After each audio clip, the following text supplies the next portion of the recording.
Murmurin had grown bigger.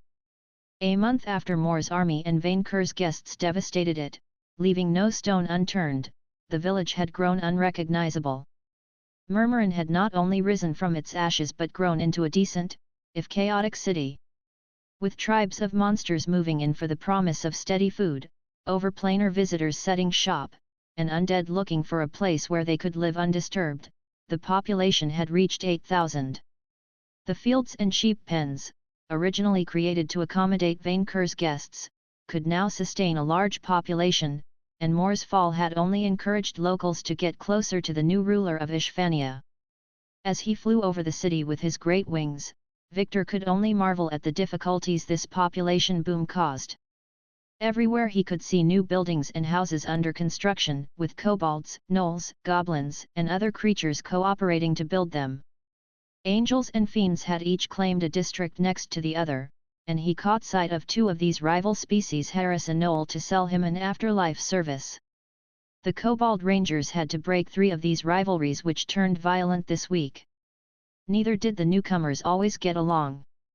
Gnolls and goblins kept picking fights, and the newest settlers, a tribe of orc, kept causing acts of petty vandalism. In short, Murmurin had become an island of chaos in a feudal world. Victor had done his best to steer this evolution into a positive direction, but there wasn't a day without a new issue or problem to solve, and he had his debt to Vainqueur to reimburse. Even with his class resistance to fatigue, the constant stress had started getting to the chief of staff. Victor landed in front of his mansion to find a line of monsters waiting for him, surrounded by kobold minions. "Okay, who is here for business?" the Grand Vizier asked, with quite a few hands raised up. "Who is here for breeding?" Fewer hands raised up, although some visitors had raised their hands twice. Weeks of turning them down had weeded out his number of admirers. "No breeding today," he announced, the people in the line complaining. Victor remembered all these harem animes, where he had fondly dreamed of the constant attention of female company. That was until he experienced it himself. Constant sexual harassment and outright stalking didn't feel nice, it was tiresome and outright disturbing. Some even broke into his mansion to steal his hair. Eventually, he just kept turning down almost everyone and having the Kobold Rangers restrain the ones who didn't get the memo. It wasn't that Victor disdained female attention, and he even indulged a bit, but being treated as a breeding stallion annoyed him. Thankfully, most of his harassers eventually lost interest, with a few exceptions. Chocolatine, Victor frowned upon finding her in the line with a big smile. "I'm not here for breeding," she said. "I'm here for the new temple." Victor frowned, before remembering that matter. Still, he doubted she had changed her mind about him. "After I'm done with other urgent matters," he said with a sigh, the werewolf pumping her fist. The chief of staff walked inside his home, with Charlene waiting for him, a pile of papers in hands. Someone else had gotten to her first, much to her dismay. "But honey," Croissant begged on his knees for her to come back again. "I swear I love you." "Croissant, I do not know in how many languages I have to say it," Charlene replied. "We're done. I have a busy day, so unless you are here for business, honey, I have thought over it for weeks," Croissant insisted. "I am so sorry, you lied to me, hiding that you were a werewolf," Charlene complained. "And all the cakes you gave me. I thought it was sweet, but you fattened me up for dinner." "Okay, yes, maybe our relationship started as animal husbandry, but I care," Croissant said. It's like a pig you have fed for years to make ham, only to find you couldn't go through with it." "Real smooth, Croissant," Victor thought, as Charlene reddened at the pig comment. It didn't help that she had lost weight since she broke up with him. "A pig? Is that what I am to you?" "Yes," Croissant replied, mistaking her anger for blushing. "You are my cute piglet," Victor struggled to keep a straight face, as Charlene turned into a tomato. "Enough," she said, turning to undead guards. "Take him off government property." But Charlene Croissant found himself surrounded by skeletons and was forcefully dragged out, crestfallen. Victor shook his head at the sight. That was therapeutic, Charlene replied, adjusting her hair with a hand. But he's annoying. I can issue a restraining order if you wish. The Kobold Rangers hate him, so they will love the job. No, she replied, dusting off her clothes. He will give up eventually. If he was anything like his sister, no, he wouldn't. What will it be this morning?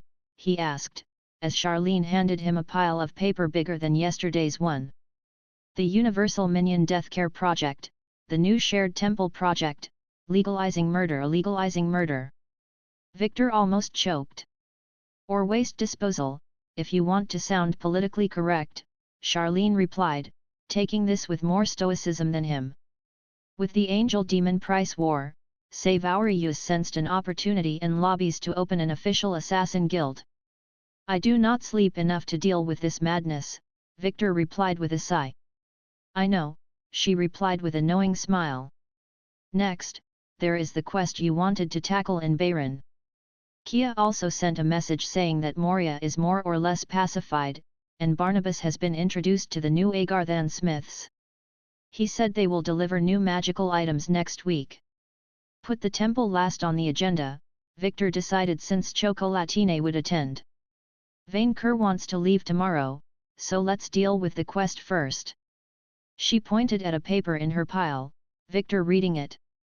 It detailed the quest and a map of the southern continent. The quest comes from Bayron's leader, the legendary tactician and merchant Barsino, Charlene explained. He wants to recover an ancient artifact, the bottle of MOT, kept within the desert's most dangerous dungeon, the Tower of Sabler. Barsino informed me he would gladly reveal the location of the Blue Rose Legion's members in exchange for the artifact. The Tower of Sabler? The place where the ancient ritual that turned Ishvania and the southern continent into a desert took place? It was a super dungeon that frightened everyone, however. The tales of the riches held within encouraged tomb raiders to try their hand at conquering it. So far, few returned alive. It is a very dangerous quest. The Tower of Sabler is considered a challenge for adventurers in their high 50s. Barsino believes that, I quote, a dragon emperor of Vainqueur's caliber should prove powerful enough to triumph. And it would certainly contain crests for Victor. I will ask Kia if she wants to tag along, he decided. The paladin would certainly enjoy the adventure, and they would need the extra muscle. We begin with the universal deathcare then. Victor nodded, entering the dining hall of the mansion, which he had more often than not turned into a reunion room.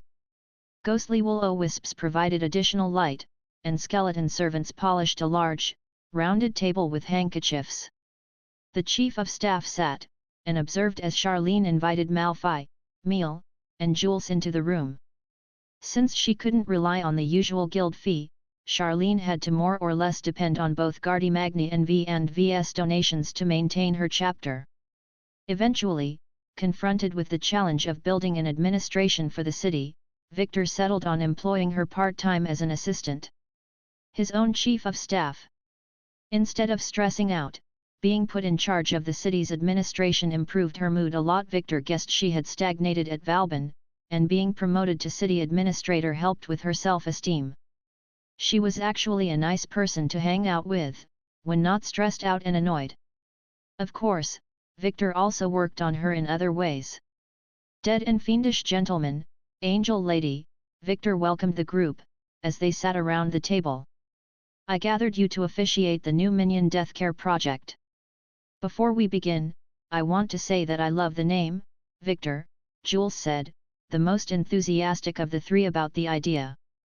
He had even offered a large share in his new undead startup to the Vizier, which would help a lot with the debt. Death sucks. Trust me, I've been there twice, it sucks. It's painful, and you have to wait months before going to a decent afterlife.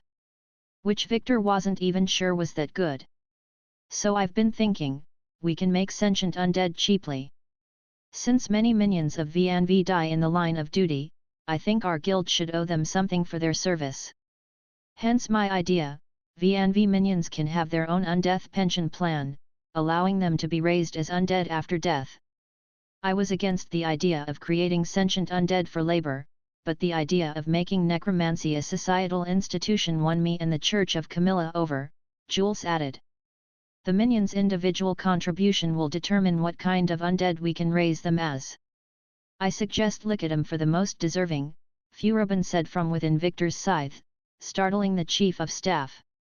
He had almost forgotten the lich, since the undead spent his time talking with the other sealed souls rather than his jailer. You will need a virgin sacrifice, but it is worth it. Undeads are a plague, Meal stated, drawing a glare from both Jules and some of the skeletons. Instead, you should make heaven insurance mandatory. This is the only way to ensure a good, safe afterlife for all. This is a free market economy, redemption chaser, Malphite butted in, before turning to Victor. I say that Infer Corp gets a priority claim on the souls first. We have been pillars of the Empire since its conception, and we are all about customer service. Hence why minions can choose between 3 retirement plans, Victor said. Undeath, heaven insurance, or whatever hell Happyland, Malphite corrected. Whatever Happyland proposes. But one of the options is amoral and the other immoral, Meal complained. If you want people to sign with you, offer them an afterlife they want without a month-long delay. You were a particular case. Meal defended her poor customer service. Certainly if heaven is as good as an afterlife as it advertises itself, people will flock to your outdated overplaner company, Malphite taunted her. Also, Mr. Victor, you have heard Infer Corp opened its succubus brothel in Murmurin. It would be great if you could, as the vizier, sample the wares. For safety reasons. Sample the wares? Victor's head perked up, while Charlene rolled her eyes. Is it always open? Always, for a friend. Mr. Victor, I have great news for you. Meal immediately went on the offensive. Thanks to your service to the cause of universal heavenly insurance, my higher UPS have decided to offer you a free guardian angel, who will do everything you want. Everything. Oh, Mr. Victor, it seems that a large public donation has slipped from my hand. Malphite put a large purse full of money on the table. It would be a shame if nobody picked it up. Okay, thank you, but this deal isn't negotiable. Victor stopped them as Charlene distributed them pieces of paper. Take it or leave it. The 3 examined the documents and eventually signed. Victor noticed Malphite and Meal exchange a heavy, tense gaze as they handed out the papers. He could almost see the lightning between their eyes. Why did he have the feeling he had started a war? 20 minutes later, the 3 had switched places with a very enthusiastic Save-Our-Use, who carried a basket. Hey, Vic. How has it been? I'm fine, SAV, Victor replied. Work is tiring, but we manage. Manage? Vic, you've done great. I leave the village for 3 weeks, and I find a city on my way back. Oh, and I have a gift for you. Save-Our-Use opened the basket, revealing an array of cheese within. I brought you this from the north. Oh, sweet. Victor couldn't resist taking a goat cheese, although Charlene declined due to her diet. So, SAV, Charlene told me you wanted to legalize waste disposal. It's a bit more complicated. The Nightblade's leadership thinks your city has grown enough to deserve its own chapter operating here. At first, they wanted to open a thieves' guild, but I told them a thief guild in a country ruled by a dragon? How can that end well? You don't say, the chief of staff deadpanned. So instead, I suggested they open an assassin guild, Save-Our-Use explained happily. It will be good for the economy, Vic. Victor gave her a blank stare. It will create jobs. Save-Our-Use defended her profession. Like my nephew, Potyron. He couldn't find work with his law degree, so he reinvented himself as a respected hired killer. Vic, as long as there are 3 people on the planet, there will be a victim, an assassin, and a silent partner. If you do not regulate it, the Nightblades will still carry out contracts, except we will do it in seedy back alleys instead of offices with government oversight. What kind of argument is that? Victor contested. You will legalize every crime under the sun with it. Of course not. Waste disposal is a community service, taking care of troublemakers. What is the difference with mercenary work, besides the fact we cleanly kill our targets in their home instead of on a battlefield? There's a difference between killing a soldier and assassinating someone's business rival, Victor replied. Sav, I have spent enough time among the Nightblades to know they aren't picky about who they stab, so long as they get paid for it. I'm not going to openly condone that kind of trade, especially since people here are immoral enough to make use of it. So, it's a no. If I may, Charlene butted in before Victor could brush his friend off. I can see a compromise. Charlene, do you want an assassin group operating here? No, but as she said, they will carry out contracts anyways and cracking down on them will be a drain on our very tight budget. There is another, cheaper solution, which worked well in Noble-Cur. Noble-Cur?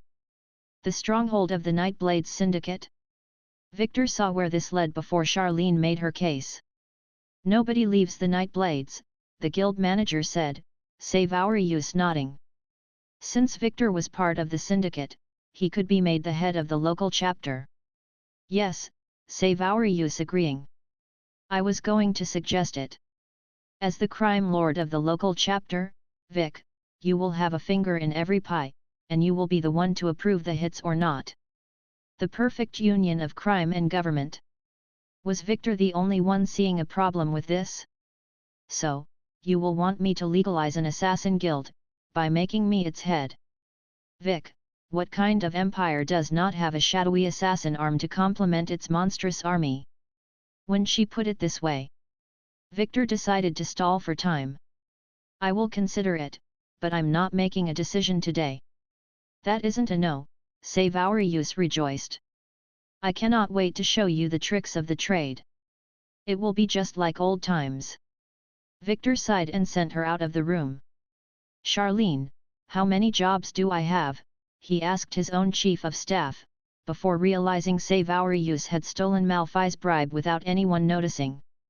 Taking into account Vainqueur's titles, I count at least 20. Why was the reward for good work more work? You can't seriously expect me to take this one, Victor said. Even if cracking down on them will drain the budget, it's better than letting a criminal syndicate operate undisturbed. But by running the organization you will be in the perfect position to dismantle it, if the situation calls for it, Charlene replied. Like she did here for Gardy Magni? Victor was pretty sure she kept watch of Vainqueur for the kingdom. How did we end up working so closely together? The vizier couldn't help but make a joke about their situation. Didn't you hate my guts before the invasion? I disliked you, she admitted. But as you said, that was before the invasion. After seeing you leading the defense of this town against Moore's army and saving my life, it would have been very petty of me not to re-evaluate my opinion. What are you doing tonight? I'm leaving tomorrow, so I need sleep, Victor replied, as Allison and Chocolatine walked in. He couldn't suppress a question which haunted him for a while. Hey Allison, I need your point of view on something. Rollo turned some enemy elves into sheep. Sheeps, Allison corrected him. Yes, what about it? If I eat a sheep that used to be a humanoid, does it count as cannibalism? Victor asked, worried. That kind of question is why I am a vegan. No meat, no questions. Victor couldn't live without meat. In fact, his transformation into a half-dragon had only worsened his appetite for it. He would have to secure a safe, non-dubious source of food. Chocolatine must have read his mind. Vic, it is only cannibalism if you and the food are equal, she chirped, trying to reassure him. This is why Isengrim condones hunting demons. I'm a bit worried by your experiments, Choc, Allison admitted. Some of the new tomatoes you watered with demon blood have teeth. But they can grow in the desert, was it not what you wanted? Ladies, Victor interrupted them before they engaged in another debate. The Church of Shesha is coming to invest in our little city, and they offered to fully fund a new temple for the 12 gods. Since the Agarthans worshipped Varen, Jules Camilla, and the Nightblade's Death Jester, the triad of evil deities known as the Dread Three had gained a following in the city and requested a temple of their own. Outside of Isengrim, Murmurin had become a haven for ill-reputed or chaotic cults. Strangely, neither Mithras nor more lawful gods had followed them. It would be good to increase the size of our temple, Allison nodded. Since Chalk invited other werewolf tribes into Murmurin, we no longer have enough space to hold congregations. But Shesha being Shesha, she never does anything for free. I am not going to pay rent to worship my own goddess. I haven't seen anything of that kind in their proposal, Victor said, Charlene shaking her head. I think she just wants publicity and goodwill by funding that public work. As long as there is no fine print, Allison shrugged. Does that mean you're going to stay a polytheist, Vic? He nodded in response. He had discussed with her about the worship of her goddess Cybele since his current afterlives weren't so appealing. Of course, Chocolatine, upon hearing of it, had immediately tried to convert him to Isengrim, and even Jules had preached to him the benefits of worshipping Camilla.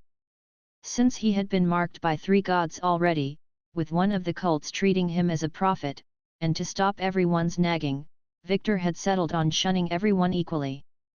The more the chief of staff considered the matter, the more he came to agree with Vainqueur that becoming a god might be his best bet. After another boring meeting discussing the temple's architecture and location, Allison and Chocolatine agreed to share the new building with the other cults. The Moonman's followers had already given full power to Victor to decide on that case. Vic, Chocolatine asked, after the meeting ended, can I talk to you alone for a minute? Charlene, do I have another meeting soon? Victor begged his assistant. You still have 6 scheduled, but the first begins in 10 minutes. Victor slammed his head against the table in tiredness. Okay, 1 minute, yes, Chocolatine pumped her fist, as Allison and Charlene exchanged a glance and quietly left. You know Malphite is opening a new casino. Yes. Although the fiend hadn't tried to pitch it to him as hard as the succubus brothel. What about it? I have two VIP invitations for the luxury lounge. Of course she hadn't given up. Chocolatine, but you have bred with 7 people this month, Charlene included. Yes, but, you're special Chocolatine, Victor suddenly realized that wasn't the phrasing he should have used, at all. Wait, how do you know? You stalked me. No, I smelled you. Victor recoiled. Just 1 date. 1 date. And if it doesn't work, I give up. Victor's eyes widened. Really? Yes. She said, putting a hand on her chest. I swear on my god Isengrim. If it doesn't work, I'll stop bothering you. Deal. Victor jumped on the opportunity before she changed her mind.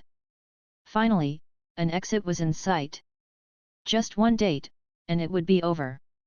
Just a date, no breeding, after I'm done with the newest quest, but deal, deal, deal. Yes. Chocolatine replied, just as overjoyed. You're not going to regret it. It wasn't like it could end anything but badly, but he would live with it.